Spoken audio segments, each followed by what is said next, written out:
Bonjour maman solo extraordinaire ou toi qui la soutiens, j'espère que tu vas bien. Bienvenue dans cette nouvelle vidéo. Aujourd'hui, on parle de Nathalie.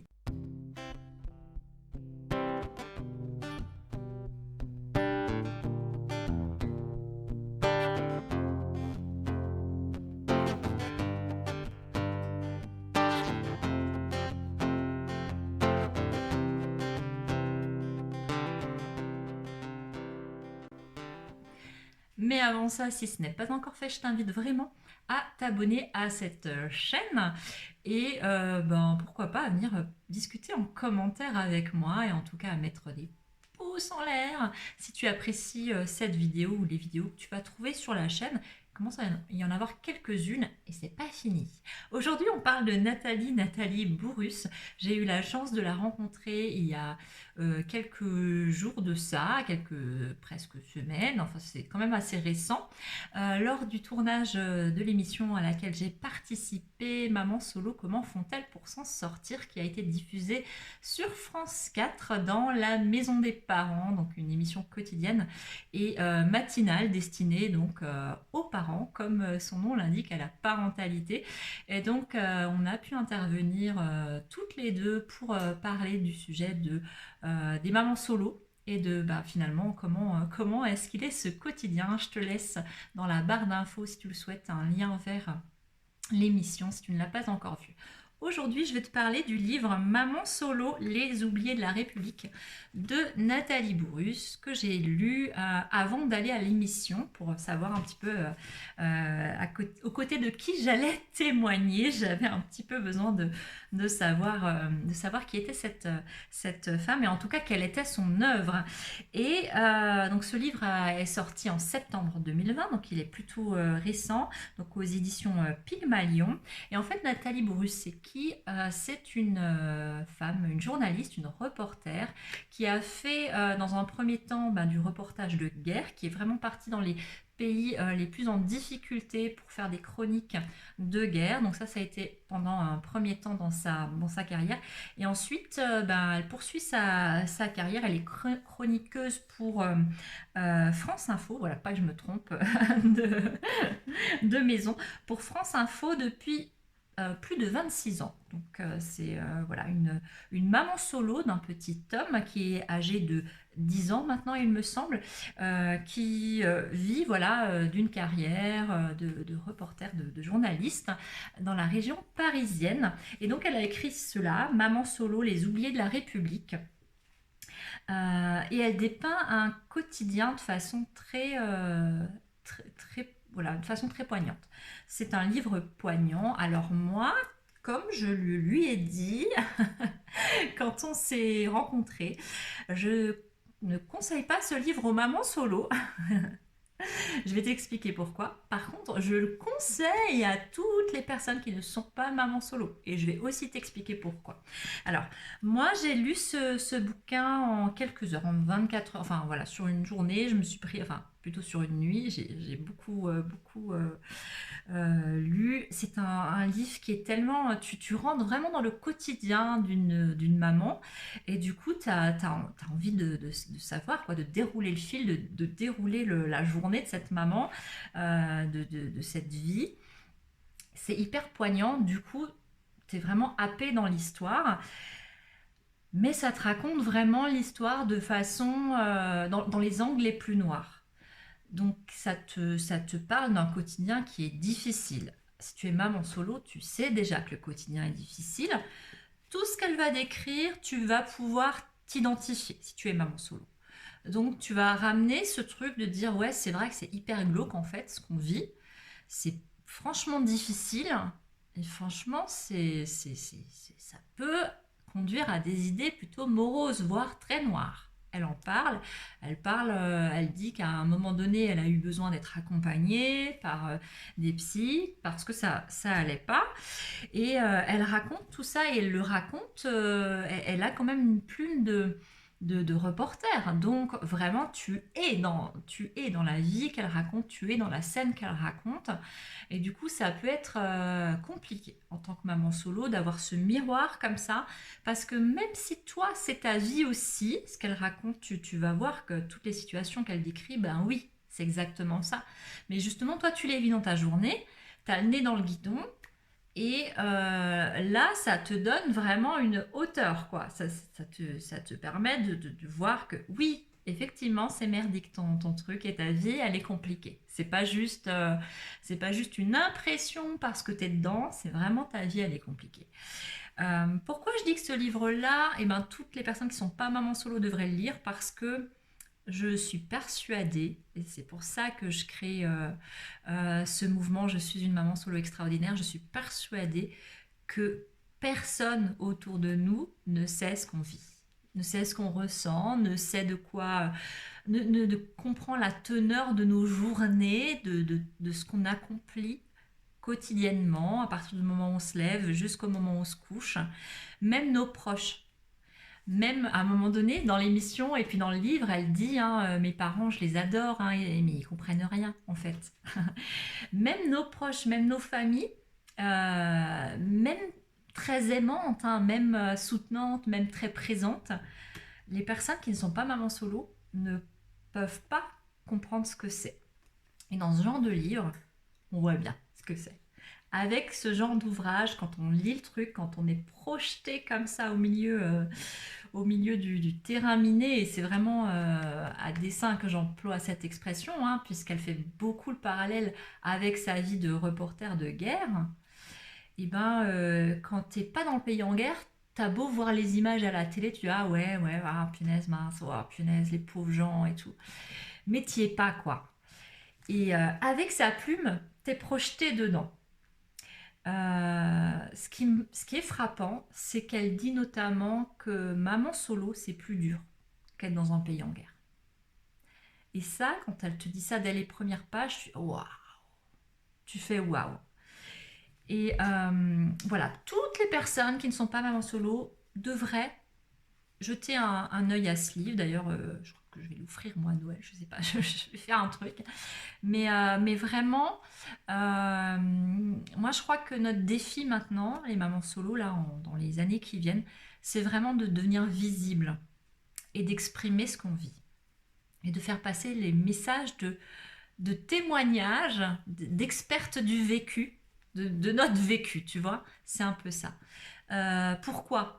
Pas pour faire pleurer dans les chaumières, et c'est pas ça l'idée de ce bouquin, et c'est pas ça mon propos, mais vraiment parce que, tu vois, le sous-titre, c'est quand même les oubliés de la République. Il y a un gros problème au niveau législatif, au niveau administratif dans ce pays, de non prise en compte de nos situations alors qu'on est quand même 30% des familles, tu vois. Donc on est de plus en plus présente et ça va pas aller en se résorbant, je pense, hein, cette histoire, hein. Il y a vraiment, ouais, il y a vraiment un éclatement des liens. On assiste à ça, on assiste à la montée en force des divorces ou des séparations et même des maternités qui se vivent seules dès le départ, par choix ou pas par choix, mais c'est une réalité. Et pour autant, on n'existe pas. On n'existe pas dans les lois, dans les textes, on n'existe pas dans les discours, on n'existe pas dans la pensée des politiques. Quand il y a des choses qui s'organisent, on n'existe nulle part. De façon très anecdotique, dans quelques associations qui s'occupent un peu de la parentalité solo, mais il n'y a aucun poids. C'est pas du tout à nous qu'on pense quand on organise des choses au niveau structural, quoi, de notre société. Donc, à un moment donné, il faut qu'on se rende visible pour qu'on pense à nous. Parce que, effectivement, c'est pas des quotidiens euh, ordinaires. Et, et que du coup, il faut vraiment des choses spécifiques. Il faut des lois spécifiques, des accompagnements de ces lois spécifiques. Au niveau administratif, il faut des choses très spécifiques pour des situations très spécifiques. Nathalie Bouvrous, elle explique bien tout ça. Elle parle beaucoup de cette charge mentale immonde et énorme. Je pense que le mot charge mentale, c'est vraiment, ça a été inventé pour la mère célibataire, hein. C'est vraiment ça. Je pense que vraiment, c'est charge mentale et maman solo, ça devrait presque être quelque chose comme équivalent, tu vois, dans les définitions d'Edico. Donc elle parle de ça beaucoup, elle parle du quotidien avec son fils, elle parle du huis clos, en fait, formé par une mère célibataire avec son ou ses enfants, de tout ce que ça peut avoir de dangereux, parce que une maman solo, ça peut être comme ça, une espèce de bombe à retardement qui contient beaucoup de choses, mais qui à un moment donné a besoin de trouver du relais parce que sinon elle peut exploser. On parle jamais de ça, tu vois, on parle jamais de la violence des mamans solo, et pourtant on accumule une colère en nous. Et moi, je lui disais justement hors plateau, je lui disais, moi, depuis que je suis maman solo, j'ai changé de métabolisme. Mon corps physiquement a changé. J'ai des épaules, c'est du béton. Je suis carrée des épaules. Alors, c'est dingue, hein, parce que j'ai vraiment des épaules que j'avais pas avant. Parce que tu vois, je suis en train de faire tout le temps, en train de serrer les dents et en train de recevoir tout le poids de la charge, de tout ce que j'ai à faire, à penser, à être, à ne pas être, à inculquer, à donner alors que j'ai pas. Tu vois, tout ce poids, il vient directement sur tes épaules. Et moi, j'ai changé physiquement après être devenue une maman solo. Mais c'est incroyable, quoi. Même le physique te le dit. Elle parle de plein de choses, du rapport bien sûr au père, même si elle reste très respectueuse et voilà, elle ne décrit pas les raisons de la séparation, elle reste respectueuse, mais elle dit quand même les choses qui se passent, et notamment, voilà, tu vas pouvoir te retrouver dans ce bouquin, notamment si la pension alimentaire, elle n'existe pas, tu vois, dans ta vie, parce que le papa, il oublie qu'il a des devoirs aussi envers son ou ses enfants. Elle parle de ça, notamment.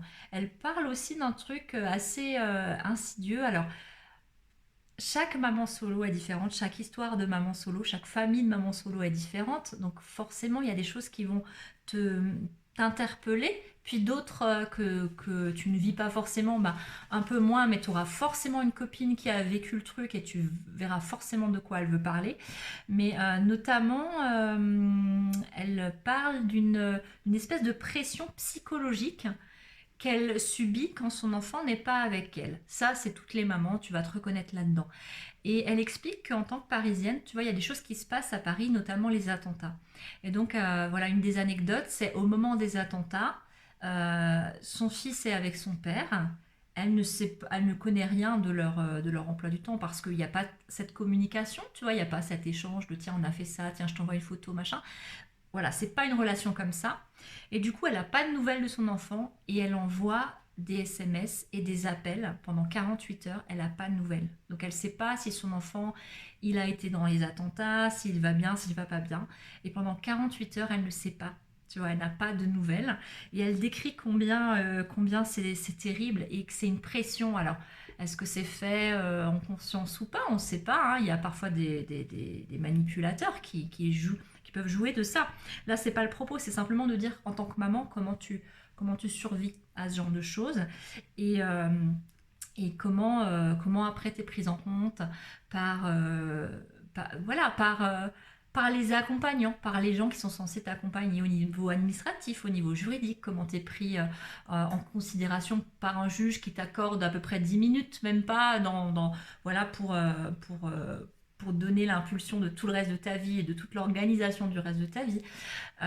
Comment t'es perçu à la police quand tu vas porter une main courante ou porter une plainte. Voilà, c'est tout ça. Elle parle de ça dans son livre.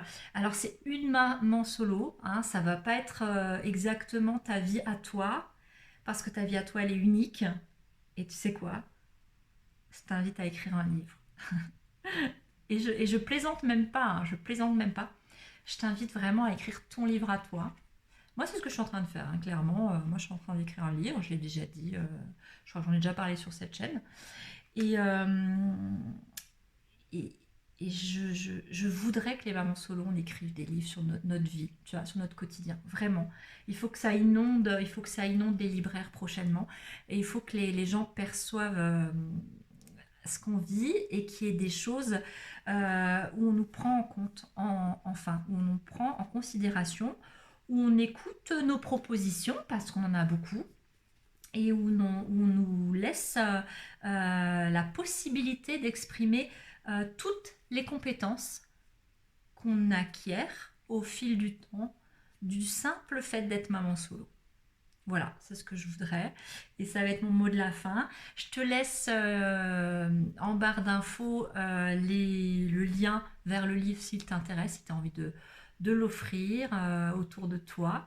Et puis voilà, je te souhaite bonne lecture et bonne écriture donc. Je compte sur toi.